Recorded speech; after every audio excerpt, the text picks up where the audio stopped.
Hello everyone! My name is Rick Garcia and I'm a coordinator in New Student Connections here at the University of South Florida. New Student Connections, or NSC, is a resource to support you throughout your time as a bull, whether by connecting you to resources to help with academics or helping you to build community and make friends. I'm very excited to welcome you to our How to College virtual chats, where we hope you'll be able to learn more and get your questions answered regarding a number of academic and institutional topics. Thanks again for being here tonight. In a moment here, I'll turn it over to our wonderful peer advisory leaders, also known as PALs. But before I do, let me tell you a little bit more about them. Part of New Student Connections, PALs are a team of student leaders that are here to help you during your time at USF by giving you some individualized support and connecting you to resources on campus. Each week, these virtual chats will be hosted by 2 different PALs, so you'll have a chance to connect with some of the great student leaders that are interested in helping you as new and current bulls. The first PAL joining us is Ebony, who's a 3rd-year student majoring in biomedical sciences. Ebony is joined by Ivy, who's a 3rd-year student majoring in interdisciplinary social sciences. Take it away, y'all. Thanks, Rick. Like you said, my name is Ebony and I'm excited to be here with you all. I am a 3rd-year student majoring in biomedical sciences with a minor in Spanish, and I am from Warner Robins, Georgia. Today we'll be learning more about removing holds and course registration, including time frame, how to get the most out of your academic advising appointment, and using the schedule search to register for your courses. By the end of this session, you all will have some great tools and information for removing holds and registering for classes. That's right, Ebony. I'm Ivy, and I'm a 3rd-year student majoring in interdisciplinary social sciences with concentrations in criminology and psychology, and I have a minor in women's and gender studies, and I'm from Valrico, Florida. I don't know about y'all, but I'm excited to learn more about how to remove all sorts of holds and get registered for courses. We have some folks here with us that are the experts on campus when it comes to this topic, so please allow me to introduce Andrew Mason and Victoria Weed from the Office of Academic Advocacy. We'll be in great hands learning more from them. Great. So hello, everyone. Tonight, Andrew and I are going to discuss how to remove holds and register for classes. I'm going to let my co-host, Andrew, introduce himself.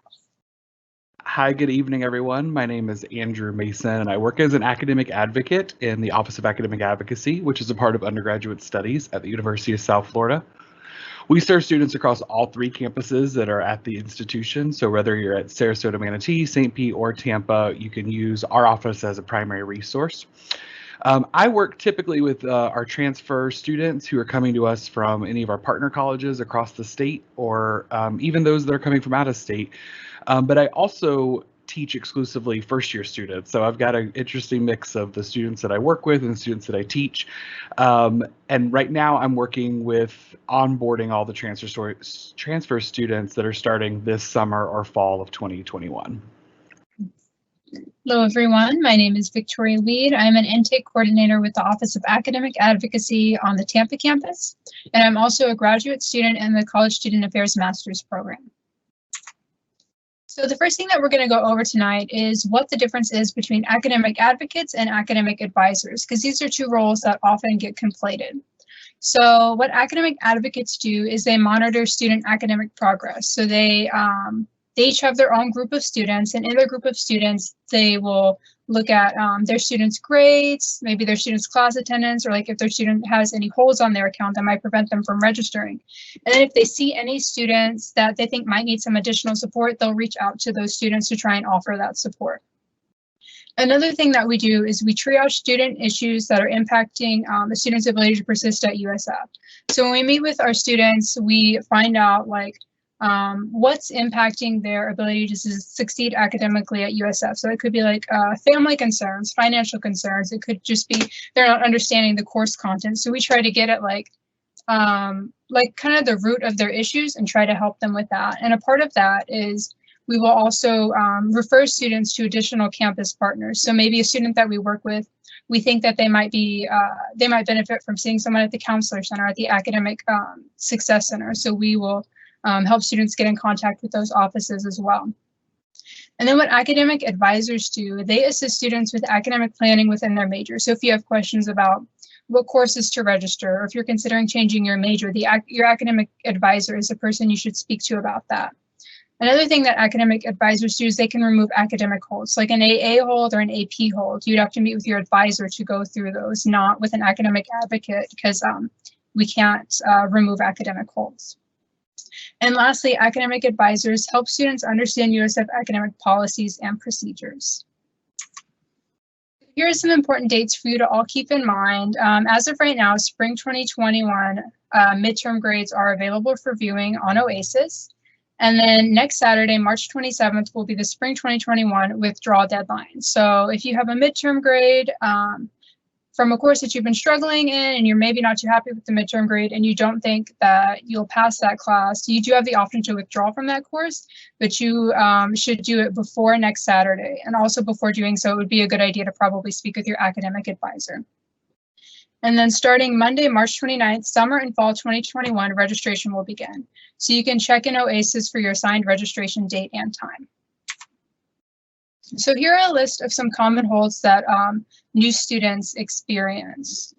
So the most common one is an AA hold, which means you have to meet with your academic advisor. And every first year student has this hold. This is just basically like your advisors want to meet with you when you're registering for courses just to make sure that you're registering for classes that make sense with your degree. And you're not registering for some super random course that isn't even going to work with your degree plan. The next most common hold is an AR hold, which means that admissions still needs some documents from you. So this is usually like a high school transcript or something like that. We also have CC holds, which means you owe money to the university, parking holds, immunization holds, major declaration holds, and student health insurance holds. And all of these holds are viewable on OASIS under your registration status. And under registration status, not only can you see any holds that you may have, but it'll also tell you where to go to get those holds resolved. So if you aren't sure if you have holds or not, it would be a good idea to check there as soon as possible since registration is coming up soon. So if you are wanting to meet with your academic advisor, you can do that by logging in through your MyUSF account, and then you will go to Archivum Insights. And at that point, you're going to follow the prompts to schedule a walk-in appointment or get in line for, to schedule an advising appointment or get in line for virtual walk-ins, depending on what your college offers and what suits your schedule best. So now we're briefly going to go over how to register. So once you have all of your holds removed that will prevent you from registering, you can log into your OASIS account through MyUSF. And then at that point, you're going to select the Student tab, and then you'll select the Registration tab. And then from there, you're going to select Class Schedule Search. And once you select that, this screen is going to pop up. So once you're able to register, you'll be able to register for summer and fall 2021, but you have to register for those separately. So say you're wanting to register for summer courses, in this little search by term box, you would select summer 2021. And then once you select that, this screen is going to show up. And this is class schedule search. And here you will select your subject, your course number, instructional method, campus. And so let's say, for example, that you're wanting to take Intro to Humanities. I believe that's HUM 1020, but don't quote me on that. So say you're wanting to take Intro to Humanities. So under subject, you're going to scroll down until you get to HUM, click Humanities. Course number, you type in 1020, and all of these subject and course numbers can be found on your degree works. And then this instructional method section is really important for the upcoming summer and fall semesters. If you're someone who's wanting to have all online courses or you're wanting to have all in-person courses, make sure that you select that under this instructional method tab. And of course, if you have no preference, you can just leave it as all. And if you do choose to have in-person courses next semester, make sure that you choose the appropriate campus. You know, if you say you live on the Tampa campus or near the Tampa campus and you're going to take all of your classes there in person, you don't want to accidentally register for something over in St. Pete. So make sure that you have your preferred campus selected as well. And then once you have all of those things selected, you can search for your courses and this page will pop up and it'll tell you all the different sections that were found for whatever course you searched. And then you can see right here, it'll show you the times that the courses are, that each section is offered and the days. So once you find a class day and time that fits best with your schedule, you're going to write down this 5-digit CRN number and you're going to hold on to that. And then what you're going to do is you're going to go back through this process, enter your next course, subject number, all that good stuff. And then once you have your schedule built, you're going to write down each of those CRNs. And then once you have your CRNs, you're going to go back to this previous tab and you're going to select register, add, or drop classes. And then after you click this, a screen is going to pop up that has a few blank boxes at the bottom, and you're just going to copy and paste a CRN into each of those boxes, and then you select register and you're good to go. So if you would like some more guidance on how to use the new schedule search feature, just go to the link usf.edu/registrar/register. And now we'll move on to Q&A. Thank you, Andrew and Victoria, for that incredible presentation. And now we're going to start kicking off our Q&A. We have a bunch of questions already. However, you all have not sent in your questions, go ahead and get started with them. So the first question of the night is, once my schedule is made, how can I see it? That's a great question. So once your schedule is made, there's actually 2 different places that you could get a visual of your schedule. I'm actually going to share. Can I share my screen? Is that okay? I didn't ask that part earlier. Okay, I'm going to share my screen with you real quick, just so that you can sort of see how easy it is to walk through. So once you're on the USF homepage under Oasis Student, that's where everything is located, right? To see your schedule and to see like the details of it, you're going to click Student, and then you're going to click Registration, and then you're going to click Select Term. It's always important to do that first. I'm going to show you my current spring schedule as a student as well, but you would obviously change this to fall or summer. And then once it's changed, you have 2 different options. I like both, so I'm going to show you both. The first is Student Detail Schedule. What this does is it actually tells you in super explicit detail all of the different things you need to know. So for example, the class that I took was unique because it only had it was only meeting for the first 8 weeks. It told me that the course was online and participation was through live virtual events, gave me the CRNs, gave me the times, it gave me everything here. And conversely, you can see that this course that I'm taking is all 100% online. So I love the student detail schedule method because it gives you all that detail. The other one that's really good, if you just go back and if you're a visual person, is Week at a Glance. And it doesn't look that exciting because I'm only taking 2 classes and one's online for this second half. But when your schedule is populated for like a normal semester time, you'll see this looks like an agenda. Like it looks just like a calendar, and it will show you plotted out there where all your courses are visually so you can see them a little bit better.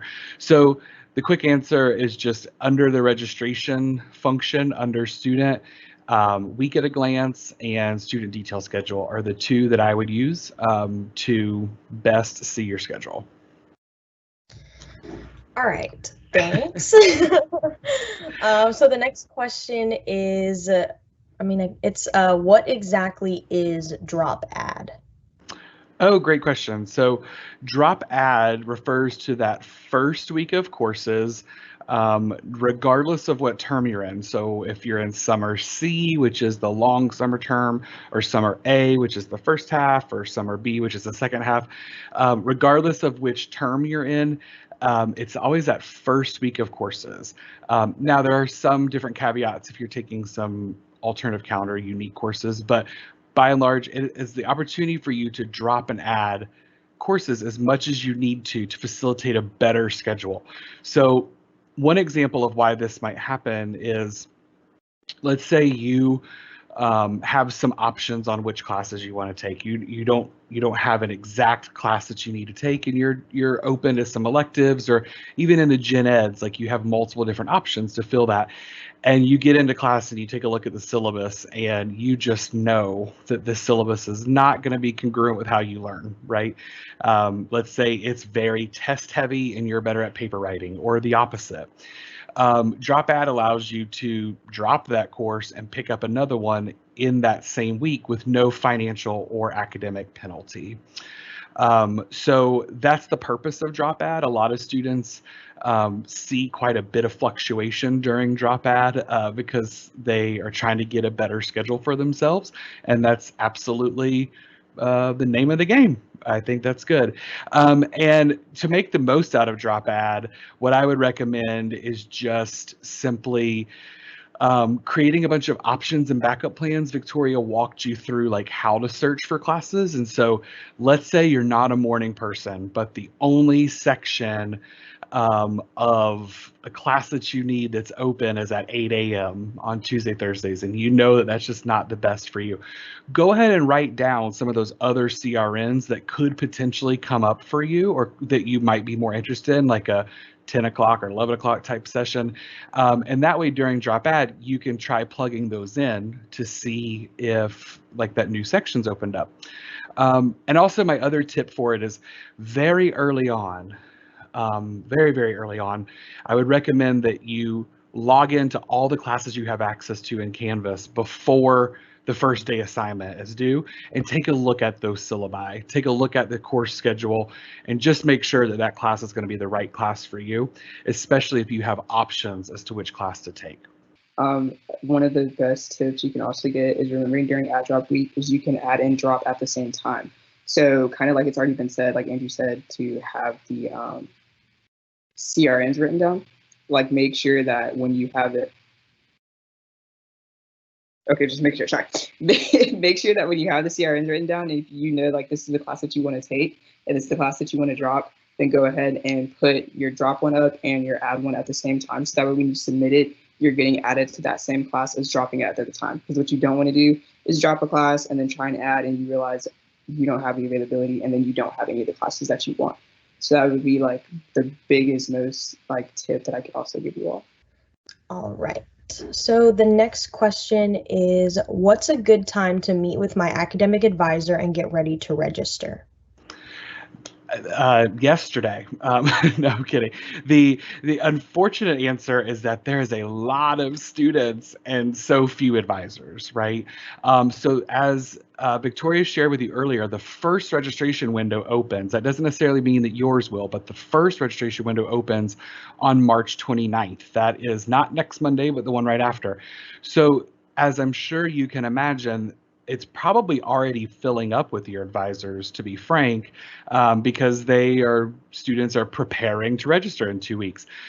So if you had the ability to go back in time, I always recommend that students make an appointment with their advisor at least 1 month before the first window opens. So that would have looked like the first or second week of March is probably a safe bet for summer and fall. And then for spring orientation registration, it usually opens towards the very end of October. So I tell students to typically aim for like the last week of September, first week of October. It does feel weird, I'll be honest, today is March, we're in the middle of March, the Ides of March even, to be thinking about what you're doing in August, right? To be thinking about that far ahead. That's more than 5 months ahead, but that's just the way that the academic cycle goes. Now, you don't have to get all your registration right the day that yours opens. Again, once your window is open, you can register and drop and add as much as you need to throughout basically that drop add week you have through that Friday, the first week of classes. So great question. I would recommend that if you are on the fence about whether or not to make an appointment with an academic advisor to prep for summer and fall, that you try to secure that appointment as soon as possible. Thank you for that. This student asks, what if we still have questions about getting rid of a hold? Great question. Yeah. So we covered some of the most common holds, and unfortunately, this answer's slightly complicated, and that is that especially if it's an AA hold, that sort of first year academic advising hold, every college does do their process slightly different. So this is going to be my default answer for quite a bit of things, and that is when in doubt, reach out to your academic advisor or your academic advocate, either way, to ask them the specifics about a hold. We aren't able, as academic advocates, we aren't able to remove holds for you, but we can help give you some insight and put you in the right direction of where to go. But your academic advisor, so the person that you do all your course planning with, they are going to have just as much, if not way more, power over your holds because they can actually delete them and remove them for you.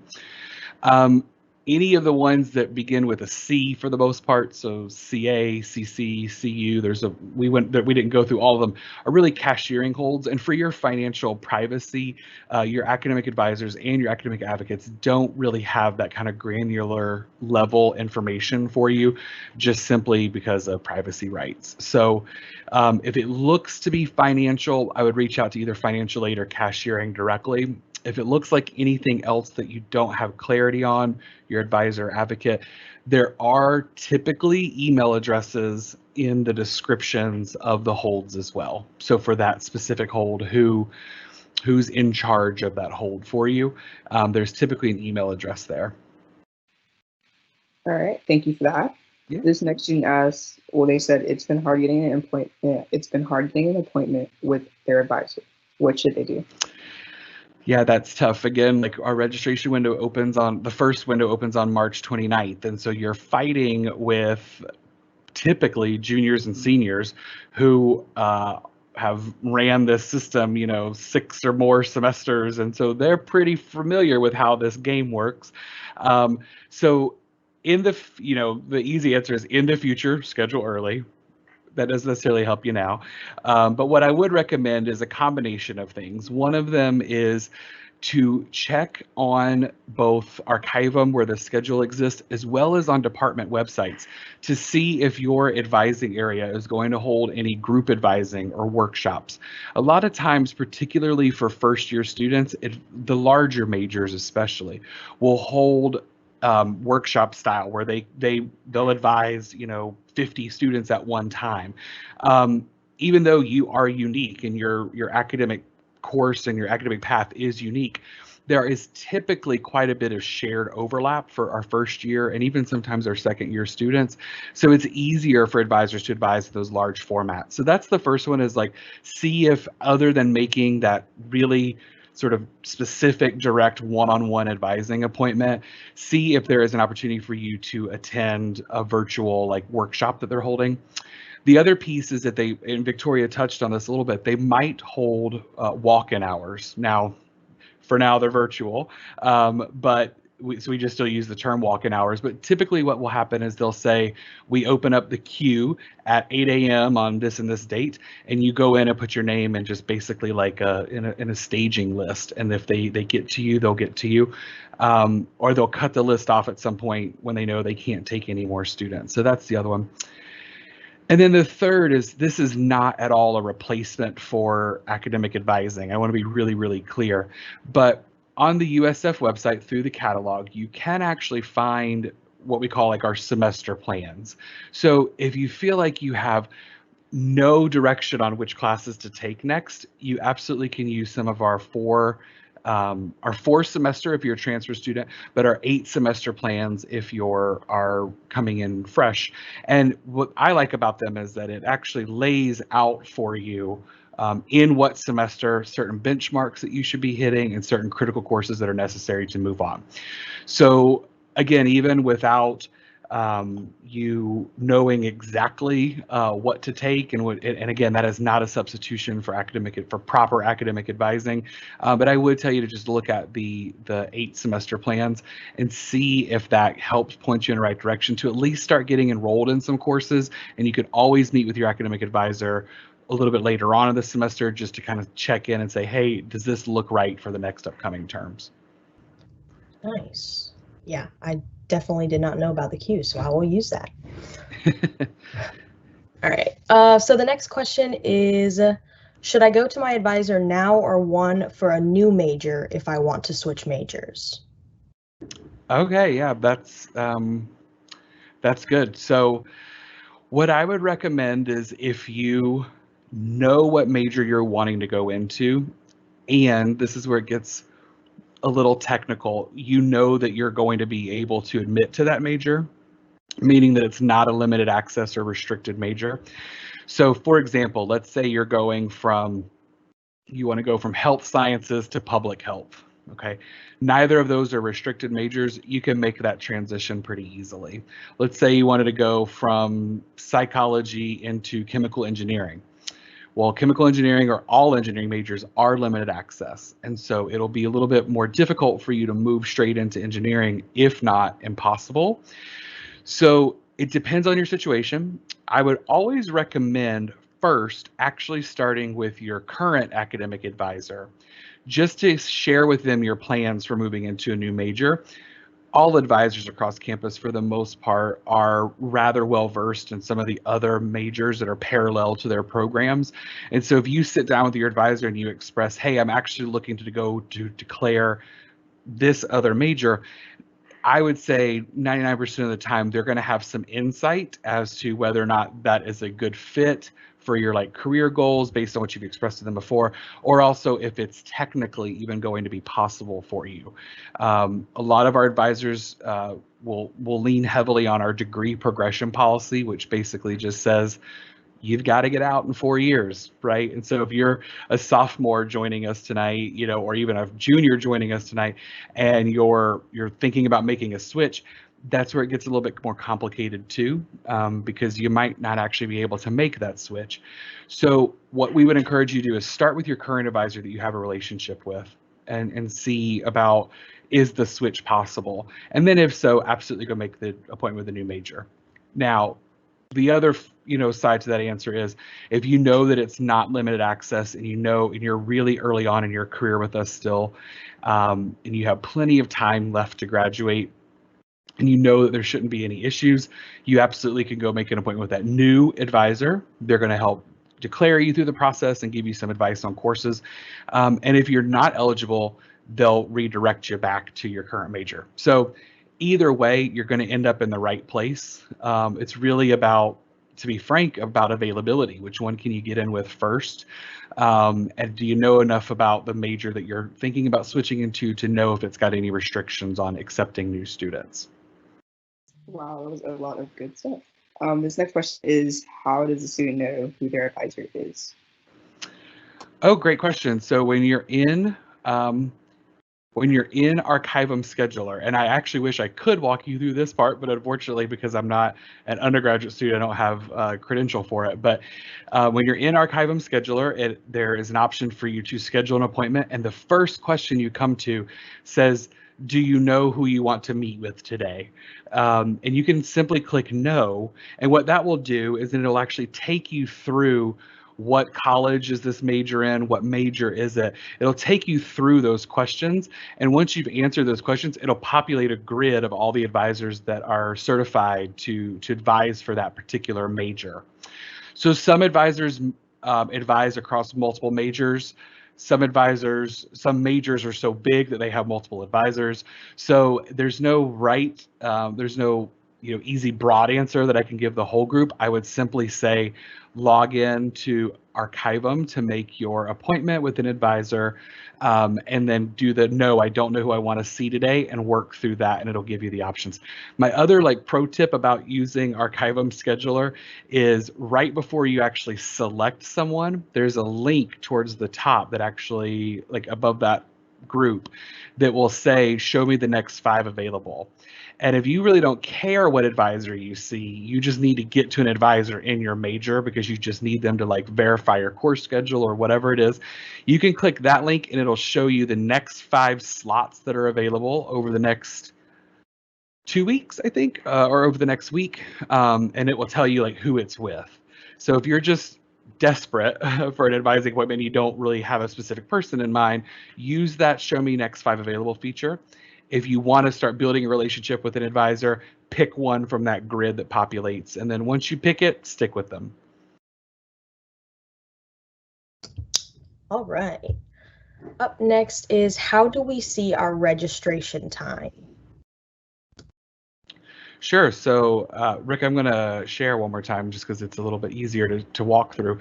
Again, once you're in Oasis, of course, get the lovely timeout. See, we get them too, just like you do. Once you go into Oasis, and it takes a little while to load, you click Student, and then Registration. You're going to go to Select Term. And again, I'm going to use summer as an example because that's the term that's coming up, and you're going to hit Submit. And then this information is actually all found here under this registration status page. Victoria kind of went over it a little bit earlier, but this status page is going to tell you exactly when you can register for classes. So see, it tells me I have to wait until April 13th, even though some of you will be registering before I will, but it's just because I'm in a special grad program. I don't need to register early, but April 13th at 7 a.m. And it really does go down to the minute. So don't register before, don't try to go in before 7. It'll just tell you no. You have to refresh and all that. So April 13th at 7 is mine. So again, that's just student registration status, and that will tell you. This is also, again, to Victoria's point earlier, where you'll see information on holds that are preventing registration, as well as like your current campus, and if you are in good academic standing, if your Florida residency waiver has been processed, if admissions and financial aid have worked that out for you, all of that's already here. Okay. So I hope that answers your question about where you see your registration time. That's great. And I'll stop sharing. All right, so the next question is, how do I register without Schedule Planner? So for those of you that have been here before, those of you that joined us in the summer, fall of last year, you used a different product called Schedule Planner, in which you kind of built your schedule out first and then submitted it. But unfortunately, fortunately and unfortunately, we're moving away from Schedule Planner. So the way that Victoria demonstrated earlier is the best way to go through it, and that is to search for your courses, write down those CRNs, and then once you're in Oasis, it's student registration, register, add, drop. Once your window is open, that register, add, drop link will become active for you, and there's little boxes. You just pop those CRNs in the boxes. Also, Victoria referenced the video on the Registrar's website. I went ahead and copied the URL here in our live event for you. So it's usf.edu/registrar/register. It's a mouthful, but it's easy to type because it all makes sense. There's no complicated characters or anything there. And this video that's on their website is exceptional. It walks you through step by step exactly how to register for classes. And even for those folks that aren't necessarily audible or like kinesthetic learners you need to read, there's also paper, there's like PDFs, and there's actual handout material there for you as well to use as a guide when registering. So again, for those, like Ebony's breaking up a little bit, but she's asking where you can actually find those 8 semester plans that I referenced, and then also, kind of making an announcement or an invitation. If you do have any other questions, you can submit those, and we can see if we have time to get to them. Rick, I'm going to share one more time, if you don't mind. So I went to my old trusty friend here, Google. And I just typed in USF 8 semester plans. They're officially now been rebranded as plans of study. But I still call them 8 semester plans. Maybe I should update my jargon as well. But Google USF plans of study or USF 8 semester plans, either way, and it's going to bring you here. This is the important part. And you can see that they actually have a vanity link too. And I'll, while I'm thinking about it, I'll copy that so that I can paste it here in just a second.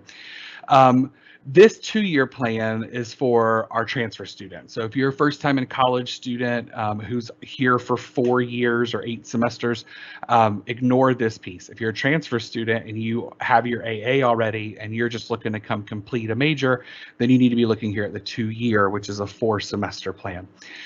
So I think the question actually referenced geology. So I'm just going to pull that one so that we have it. As I'm sure you, the student that asked that question, are keenly aware, there are 2 different degrees in geology. One is the BA, which is the slightly more generalist approach, and one is a BS, which is the slightly more scientific approach. So the way I like to describe it is, if you're interested in things like more on the environmental side, maybe even more on the policy side, you're going to go to the geology BA.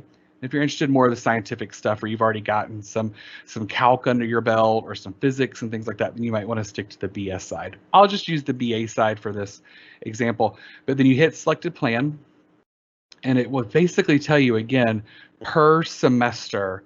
some of the most important classes that you need. Okay, the ones that have these stars beside them are what we call like critical courses. So in order for you, I'll take chemistry as an example.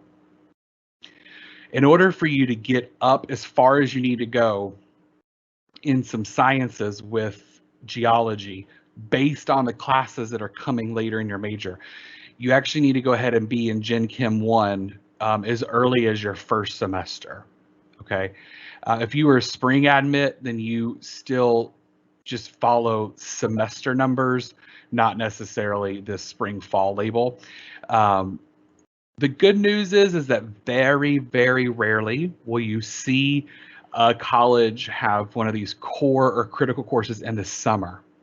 So what that tells us is that you actually have some time in the summer to make up if you ever kind of get off track.